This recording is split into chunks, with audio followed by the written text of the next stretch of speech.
For decades, the United States has possessed a weapon more potent than its military, capable of crippling adversarial nations without firing a single shot: the economic sanction. By cutting off access to the U.S. dollar and global trade networks, Washington believed it could force rogue states to bend to its will. Yet today, the target nations are not collapsing. Instead, their economies are adapting, growing, and in some cases, thriving. The uncomfortable truth is that the age of undisputed American economic dominance is ending, not because Washington lacks power, but because the very weapon it relied upon has forced the rest of the world to build an entirely new global economy designed specifically to bypass the West. The stakes of this shift extend far beyond individual geopolitical conflicts. When a sanction fails, it signals to every ambitious power that the ultimate financial deterrent of the United States no longer carries a penalty. The global financial system is fracturing into two distinct realities, one managed by the West and a parallel network designed to be completely immune to Western pressure. In this new landscape, Washington faces a critical dilemma. If its most powerful non-military tool is no longer effective, how does it maintain global order? To understand how this happened, one must first look at the invisible infrastructure of global commerce. For nearly a century, international trade has functioned on a simple premise.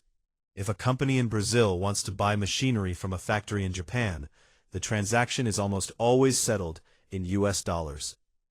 This is because the dollar is stable, trusted, and universally accepted. However, because these transactions use dollars, they must ultimately clear through a U.S.-regulated financial institution, or use SWIFT, the global messaging system that underpins international banking. This infrastructure gave Washington unprecedented leverage. If a nation violated international norms, the U.S. could effectively flip a switch, cutting that country's banks out of the dollar clearing mechanism.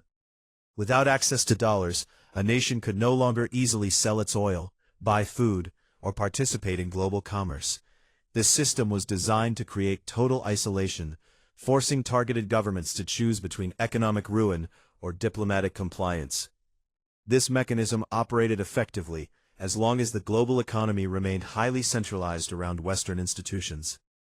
In the decade following the Cold War, the United States was the undisputed economic hyperpower. Sanctions against smaller, isolated states like Iraq or Libya inflicted devastating economic damage because those nations had nowhere else to turn.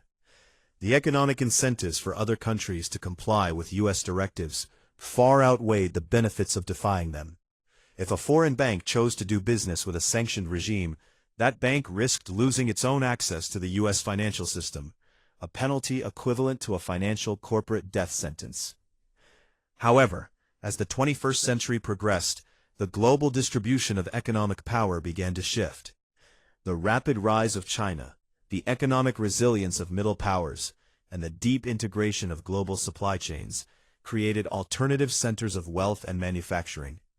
Washington, however, continued to deploy sanctions at an unprecedented frequency, using them against major economic players like Russia and Iran. This created a powerful counter-incentive.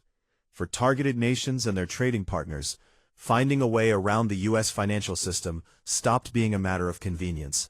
It became a requirement for national survival.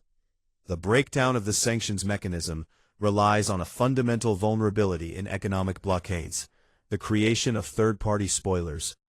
When the U.S. cuts off direct trade with a targeted regime, it creates a massive supply void. In a capitalist global economy where there is a void, there is profit to be made. Countries in Central Asia, Turkey, and the Gulf states have increasingly stepped in to serve as transshipment hubs. A Western semiconductor or luxury vehicle can no longer be legally shipped from New York to Moscow.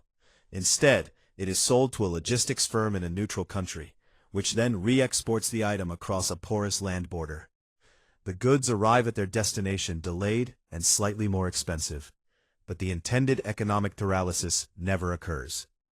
Simultaneously, the targeted nations have accelerated a strategy known as de-risking, focusing heavily on global economic diversification. Since major Russian and Iranian banks were banned from SWIFT, these countries did not stop trading. They changed the currency of trade. Russia and China began settling their massive energy contracts in Chinese yuan and Russian rubles rather than US dollars. India began purchasing discounted oil using rupees. This shift completely blinds Western regulators. If a transaction does not touch a US bank or use the SWIFT network, Washington has no technical way to track, intercept, or freeze those funds. This financial migration is creating a permanent alternative banking ecosystem. Once a country builds the infrastructure to trade outside the dollar, it has no logical incentive to return to it. This alternative network is structurally immune to Western policy, eroding the long-term efficacy of the dollar as an instrument of coercion. The economic consequences of this systemic failure are unevenly distributed. The primary winners are the alternative financial centers and intermediary nations that reap massive brokerage fees and enjoy discounted access to sanctioned commodities like oil and gas. Autocratic regimes also benefit in an unexpected way through what sociologists call the rally-around-the-flag effect. While sanctions are designed to inflict popular misery and trigger regime change, they routinely achieve the opposite. Dictators exploit the widespread economic hardship to blame external Western aggression, effectively suppressing domestic dissent, consolidating state control over rationing, and eliminating domestic political rivals. The losers, conversely, are the ordinary citizens within the sanctioned states who bear the brunt of inflation, medical shortages, and degraded living standards, while their rulers remain insulated. Western corporations also lose lucrative market share to foreign competitors who face fewer regulatory constraints. Over time, the United States itself loses its structural leverage, as its unilateral actions inadvertently accelerate the decline of its own financial hegemony. A pervasive misunderstanding among policymakers and the public is that sanctions fail simply because of poor enforcement or a lack of political will. The common narrative suggests that if the West merely closes a few more loopholes or penalizes a few more rogue banks, the pressure will finally work. This view fundamentally misinterprets the nature of global trade. A blockade cannot succeed without universal, multilateral buy-in. In a multipolar world, many sovereign nations refuse to participate in unilateral U.S. embargoes, when those embargoes directly clash with their own national self-interest or energy security needs. You cannot lock a nation out of a house when half the doors and windows are owned by neighbors who refuse to turn the key. Looking forward, the evolution of this system points toward two realistic scenarios. The first scenario is the formalization of a fractured, two-tier global economy. In this environment, Western nations will operate within a highly regulated, dollar-centric system, while a vast parallel bloc composed of China, Russia, Iran, and various neutral developing nations will operate entirely within an alternative, digital currency-based infrastructure. This scenario requires China to continue expanding the liquidity of its financial markets, and for digital state currencies to become fully operational across borders. The second scenario is a strategic retreat by the United States from the use of broad, comprehensive sanctions toward highly localized, defensive economic policy. Recognizing that blunt blockades are counterproductive, Washington may choose to focus strictly on denying specific, critical technologies, such as advanced artificial intelligence chips, where the West still maintains an absolute monopoly. This outcome depends on whether U.S. policymakers accept that economic isolation is an obsolete strategy against major powers.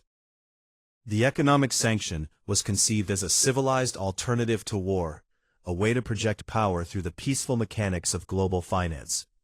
But finance is a network, and networks root around damage.